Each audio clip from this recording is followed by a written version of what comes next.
வணக்கம். ஜவை இஜட் from Javadhupatti Pullur. Power writer அப்படிங்கிற யூடியூப் சேனல் மூலமாக உங்களை மீண்டும் சந்திக்க ரொம்ப மற்றமாகிடுச்சு. அத்தோட எங்கள் சேனலை சப்ஸ்கிரைப் பண்ணுங்கள், பெல் பட்டன் அழுத்த மறந்துடாதீங்க. அத்தோட எல்லாத்துக்கும் ஷேர் பண்ணுங்கள். துணை முதல்வர் அப்படிங்கிற ஒரு பதவி, அதிகப்படியான ஒரு பதவி, இன்னைக்கு உதயநிதி ஸ்டாலின் நோக்கி எந்த நேரத்திலும் பொருந்திவிடும் அப்படிங்கிறது பகிரங்கமான ஒரு தகவலாக போயிட்டு இருக்கு.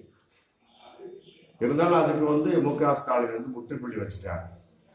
அயலக தமிழர் திருநாவிழாவில் நான் நல்லா தாப்பா இருக்கிறேன், ஒன்றும் கிடையாது, எனக்கு என்னப்பா சூப்பராக இருக்கு, தமிழக மக்கள் நல்லா இருக்கிறாங்க, நானும் நல்லா இருக்கிறேன், எந்த பிரச்சனையும் கிடையாது, ஏன் போட்டு வதந்தி பொருள்லாம் கிளப்பிட்டு உட்காந்துருக்கிறீங்க, நேற்று தான் ஒரு பத்திரிக்கை படித்தேன், நானே அசந்து போயிட்டேன், அப்படிலாம் எந்த விஷயமும் கிடையாது, அவர் ஒரு முற்றுப்புள்ளி. ஆனால் ஆங்கில பத்திரிகை சம்பந்தப்பட்ட விஷயம் கட்டாயமாக துணை முதல்வர் பதவி உதயநிதிக்கு கட்டாயமாக அடுத்து கொடுக்கப்படும். கலைஞர் கருணாநிதி காலத்தில் மு.க. ஸ்டாலினை கொடுக்கப்பட்டது. இப்போ மு.க. ஸ்டாலின் காலத்தில் கட்டாயமாக உதயநிதி ஸ்டாலினுக்கு கொடுக்கப்படுகிறது. ஆமாம், இது ஒரு விஷயம். இதெல்லாம் விட அறிவாலயத்துக்கு முன்னால் போஸ்டரே ஒட்டிட்டாங்க.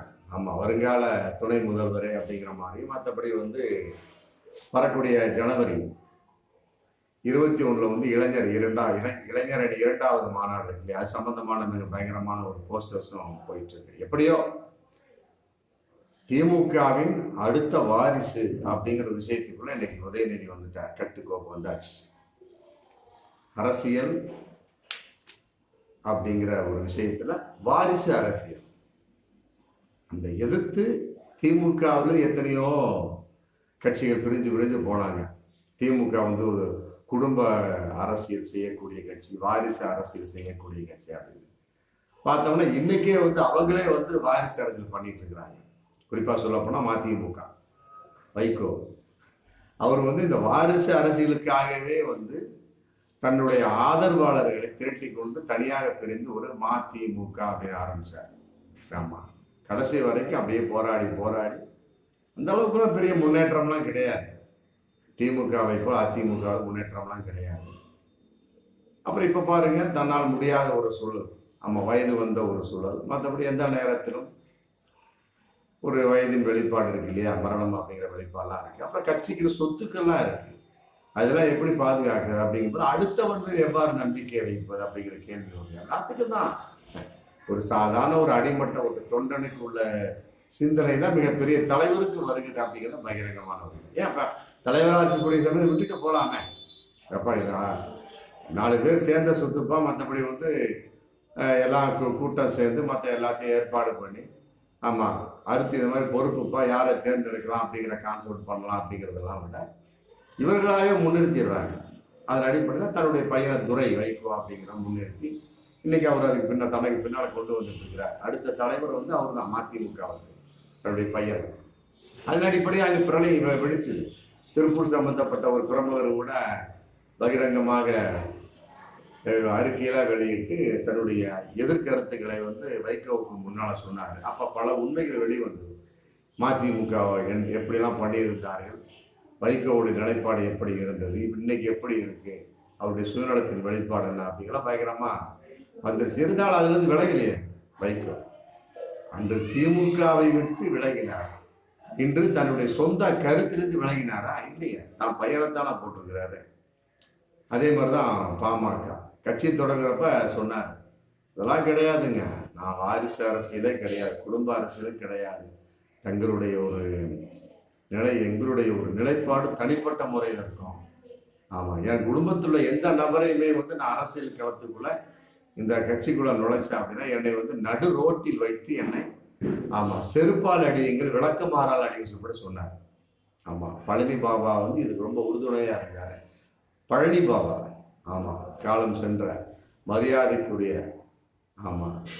ஒரு மிகப்பெரிய ஒரு ஒரு ஜனநாயக ஆயுதம் அவர். அவர் வெட்டி கொலை செய்யப்பட்டார், அதுவே இருக்காது. பட் இருந்தாலும் அந்த பழனி பாபா அப்படிங்கிற ஒருத்தர் இல்லை அப்படின்னா அந்த பாமகவே வளர்ந்துருக்காரு.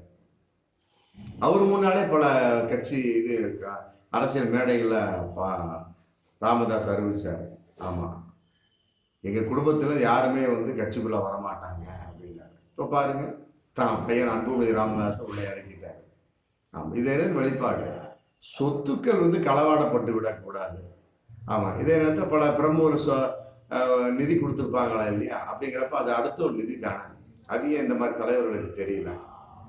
அப்போ தான் பையன் நல்லா இருக்கணும், தான் பையன் நல்லா இருக்கணும், தான் பையன் தான் குடும்பம் நல்லா இருக்கணும், மற்ற எப்படி போனா என்ன அப்படிங்கிற கருத்து வெளிப்பாடு தானே. அதிமுகவுக்கு தான் பாமகவுக்கு தான் அப்படின்னு பகிரங்கமா தெரிஞ்சிருச்சு இல்லையா? அதிமுகவை எடுத்துக்கலாம். அதிமுக நாளா செஞ்சு கிடக்குது. காரணம் என்ன? வாரிசு இல்லை. எம்ஜிஆருக்கு வாரிசு இல்லை, ஜெயலலிதாவுக்கு வாரிசு இல்லை. ஒரு வாரிசு இருந்துட்டு வைங்க. அப்படி பார்க்குற சமயத்துல எம்ஜிஆரை எடுத்துக்கலாம்.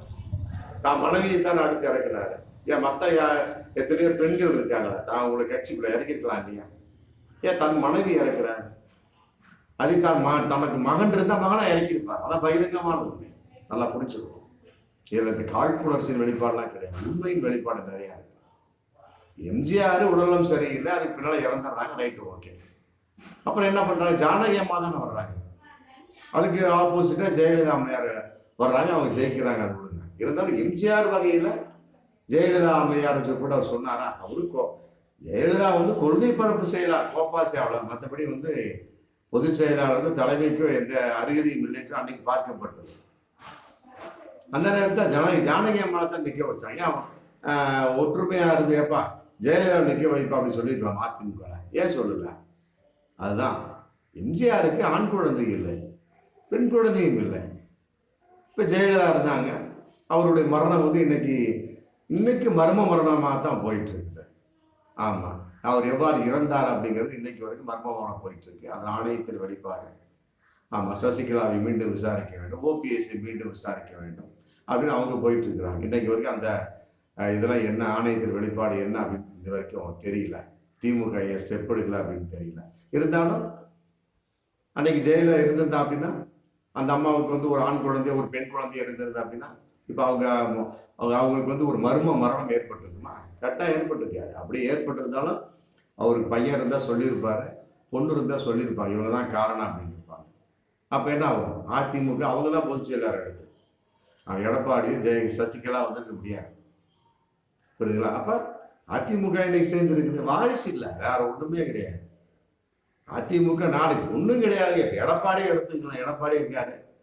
இப்ப அப்படியே ஓபிஎஸ் ஒதுக்கப்பட்டு விடுறார், தோற்று விடுறார். இந்த ஜனவரி 19 வந்து கேஸ் வருது உச்ச நீதிமன்றத்துல, விசாரிக்கப்படுறாரு. அப்படி விசாரிக்க வந்து அதெல்லாம் கிடையாதுப்பா, எடப்பாடி தான்ப்பா அப்படின்றாரு. முடிஞ்சு போச்சு. அப்படியே எடப்பாடி ரன் பண்ணிட்டே போயிட்டு இருக்காரு. அப்படியே தூக்கி கேபி முனுசாமிக்கும் இவருக்கும் தவமணிக்கும் விஜயபாஸ்கர் அப்படி தூக்கி கொடுத்துருவாராமா. போய் சொல்லிடுறா? கிடையாது, தான் பையனை தான் இறக்குவாங்க. ஆமா, அவருக்கு பையன் இருக்கிறாரு. இது ஒரு நிலைப்பாடு வேற மாறுது, ஓபிஎஸ்க்கு மாறுது. அப்பா எடப்பாடிலாம் கிடையாதுப்பா, ஜனவரி 19 அந்த உச்ச நீதி சொல்லிடுறாங்க, அந்த வெளிப்பாடு சொல்லிடுறாங்க. அதெல்லாம் கிடையாது, எடப்பாடிலாம் கிடையாது, ஓபிஎஸ் தான். சரி, ஓபிஎஸ் அப்படி ரன் பண்ணிட்டே வர்றாரு, முதலமைச்சர் ரன் பண்ணிட்டே வர்றாரு, கட்சியை வழி நடத்திட்டு வர்றாரு. Right, okay. ஒருங்கிணைப்பாளர் இருக்கிற பொதுச் செயலாளர் மாற்றப்பட்ட, ரைட்டு, ஓகே, இருக்கட்டும்ப்பா.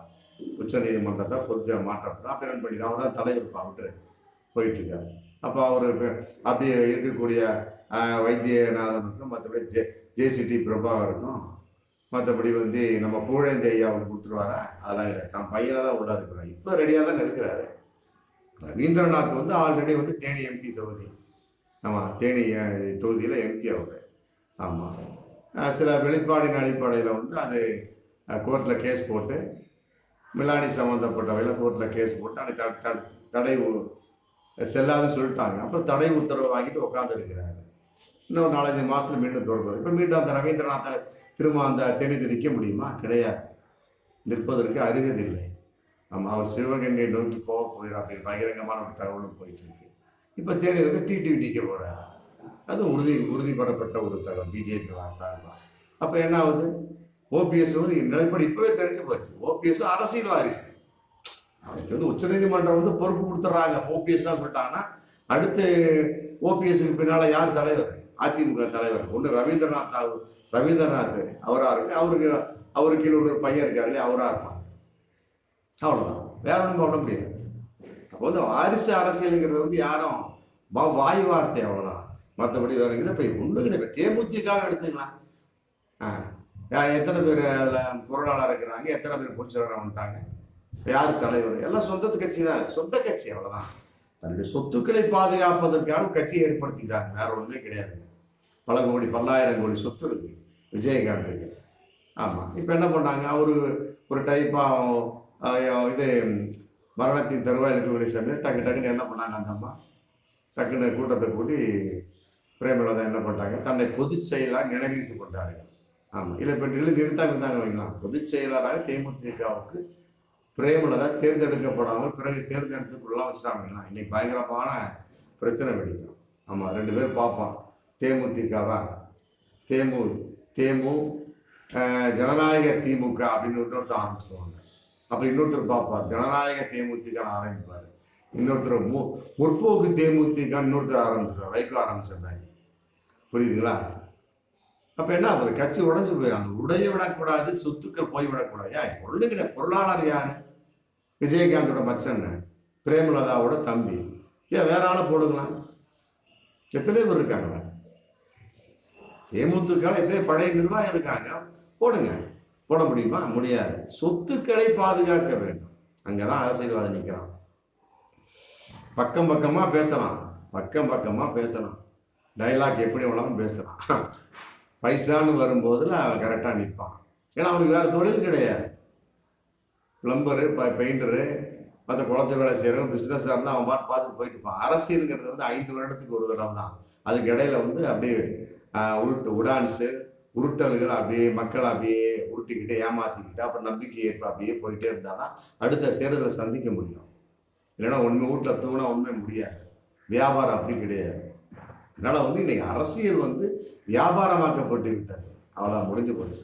அதன் அடிப்படையில் வந்து சொத்துக்களை பாதுகாப்பதற்காக பல கட்சிகள், தேமுதிக, மற்ற மதிமுக அப்படி போயிட்டு இருக்கு.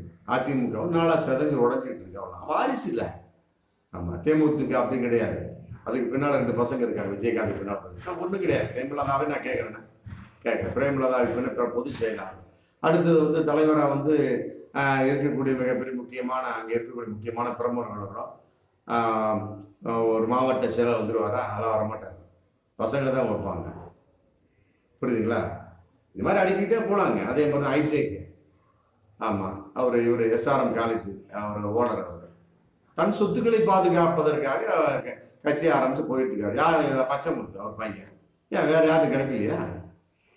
பெரம்பலூர் தொகுதியில் MP இருக்கிறாரு. மற்றபடி உதய சூரியன் சின்னத்தில் திமுக சார்பாக தான் போட்டிட்டார். அவர் திமுக MP தான். என்னதான் ஒரு கட்சியாக இருந்தால் திமுக MP தான். ஏன்னா உதய சூரியன் சின்னத்தில் தான் போட்டிட்டு வெற்றி பெற்றார். இன்னைக்கு திமுகவுக்கு அவருக்கு லடாய், பாஜக சம்பந்தப்பட்ட வகையில் ஒரு ஒற்றுமையாக போயிட்டு இருக்காரு. காரணம் என்ன? பாஜக வந்தோடு என்பதில் விட இடையில் ஏற்பட்ட சில பிரச்சனையின் அடிப்படையில் திமுக அவரை பாதுகாக்கவில்லை, அவ்வளோதான். சரி, வேற ஒன்றும் கிடையாது. ஆமாம், அங்கிருந்து குரல் வந்துச்சு, பாதுகாக்கப்பட்டார் அல்லது அதோடைய காசெல்லாம் சோட சேர்த்துருவாங்க. அதான் விஷயம். பாஜக வந்து சேர்ந்துட்டா அப்படின்னா கெட்டவன் நல்லவனா ஆயிடுறான். வாஷிங் மிஷினில் போட்டு அப்படி துவைச்சிடுவாங்க, முடிஞ்சு போச்சு, பழிச்சுன்னு ஆயிடுவார். உடனே வந்து அவர் ஆதரவாக போயிட்டு இருக்க வேண்டியதான். தன்னுடைய சொத்துக்களை பாதுகாக்க வேணும் ஒரேவன் ஐஜேகா தான், வேற ஒன்றுமே கிடையாது. அப்படி பார்க்குற சமயத்தில் ஏசிஎஸ் அப்படி தான். இதுக்காக வந்து இன்னைக்கு வேலூர் தொகுதியில் ஸ்டார்ட் பண்ணிட்டார், நான் தான் அடுத்து பாஜக தான் நிற்க போகிறேன் அப்படி. இப்போ இன்னைக்கே அது ஆரம்பித்தார். ஒரு 3-4 மாதத்துக்கு முன்னாடி அவர் தேர்தல் பிரச்சாரம் ஆரம்பிச்சிட்டார் ஏசிஎஸ். காரணம் சொத்துக்காரு. திமுக ஆதரவு பண்ணலாம், அதிமுக வராட்டி என்ன பண்ண முடியும் அப்படின்னு கான்செப்ட் என்ன பண்றாங்க, இங்கிட்டு மாறுறாங்க. என்னதான் இருந்தாலும் சரிங்க, அமலாக்கத்துறை வந்து மத்திய பிடியில தான் இருக்கு. அமலாக்கத்துறை, வருமான வரித்துறை, ஆமா, என்ன இது இந்த துறை, மற்றபடி சிபிஐ, சோன்ஸ் எல்லாமே எங்க இருக்கு? மத்திய அரசு பிடியில தான் இருக்கு. அதனால வந்து என்ன பண்றாங்க, யாராண்டா தான் என்னப்பா மத்திய அரசுக்கு நம்ம ஆதரவு பண்ணிட்டு ஏதோ ஒரு சீட்டை கேட்டு போயிட்டே இருப்போம். சீட்டு ஜெயிக்காட்டியும் பரவாயில்ல, அப்படிதான் இருக்கிறாங்க. ஏசிஎஸ் ஜெயிக்க வேண்டிய அவசியம் கிடையாது, ஐஜேக்கும் ஜெயிக்க வேண்டிய அவசியம் கிடையாது, தேமுதிகவும் ஆமா ஜெயிக்க வேண்டிய அவசியம்லாம் கிடையாது. கட்சியை நவுத்திக்கிட்டே போவாங்க. தன்னுடைய சொத்துக்கள் பாதுகாப்பா இருந்தா போதுங்க. அதே மாதிரிதான் சொத்துக்கள் விசிகேல வந்து அவர் ஐயா திருமாவளவன் ஐயா அவங்க கல்யாணமே பண்ணல, அவங்களுக்கு வாரிசு இல்லை. அதுக்கு பின்னால் என்ன, அவங்க கூட்டணி போட்டு என்ன சம்பந்தம் ஐயா திருமாவளவன் பின்னால் அவங்க பொதுச் செயலர் சோன்சம் அவங்க மெயின் போர்டு நிர்வாக குழு ஓப்பன் பண்ணி யாருக்கு அடுத்து இருக்கலாம்னு போட்டு தேர்ந்தெடுப்பாங்க. இல்லை அவர் இருக்கிற அப்படியே தேர்ந்தெடுத்து வச்சுட்டு அவங்க போயிடுவாங்க. ஏன்னா அவருக்கு வாரிசு கிடையாது, ஒன்றுமே கிடையாது. அப்போ என்ன பண்ண முடியும்? இப்போ இந்த சீமான் சம்பந்தப்பட்ட வகையிலே ஒரு இன்னைக்கு தகவல் வந்திருக்கு.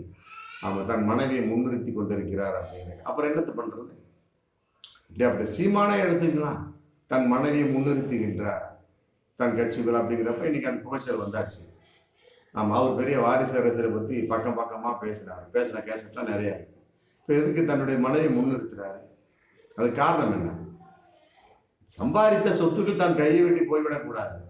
பிள்ளைகளே தமிழர்களே அப்படின்னாரு, திராவிடத்துக்கு எதிரானவன் அப்படின்னாரு. ஆனால் அரசியல் வாரிசு சம்பந்தப்பட்டு எதிரானு சொன்னாங்க. வந்துட்டாருல அவரும் பழையபடி கதவை தருவீங்க. ஏன்னா இந்த மாதிரி நிறைய அடிக்கிட்டே போலாம். ஏன் கம்யூனிஸ்ட் கட்சியை எடுத்துக்கலாம், ஏகப்பட்ட கம்யூனிஸ்ட் கட்சி இருக்கு. ஆமா, நாடுகள்ல தென்கொரியாலாம் வடகொரியாவில் கம்யூனிஸ்ட் ஆட்சி தான். 3ஆம் தலைவரை வாரிசா வந்துகிட்டு இருக்கு. என்ன பண்ண முடியும்? அவ்வளவுதான், அப்படியே வரிசையா போயிட்டே இருக்கோம்.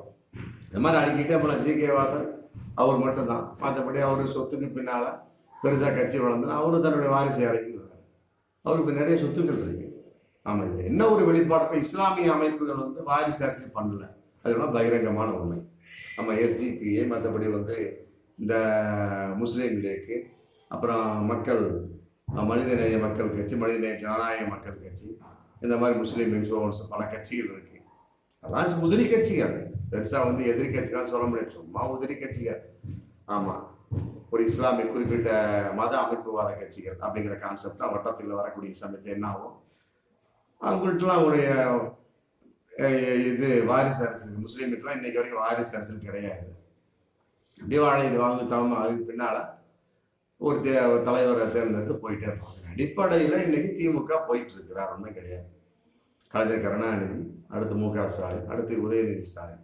ஆமா, கட்டாயமாக அவர் துணை முதல்வராக ஆக்கப்படுகின்றார். ஏன்னா ஒண்ணு கிடையாது, திட்ட அமலாக்கத்துறை அவர் கையில தான் இருக்கு, உதயநிதி கையில் தான். திட்ட அமலாக்கத்துறை ஒண்ணுதான், துணை முதல்வர் ஒண்ணுதான்.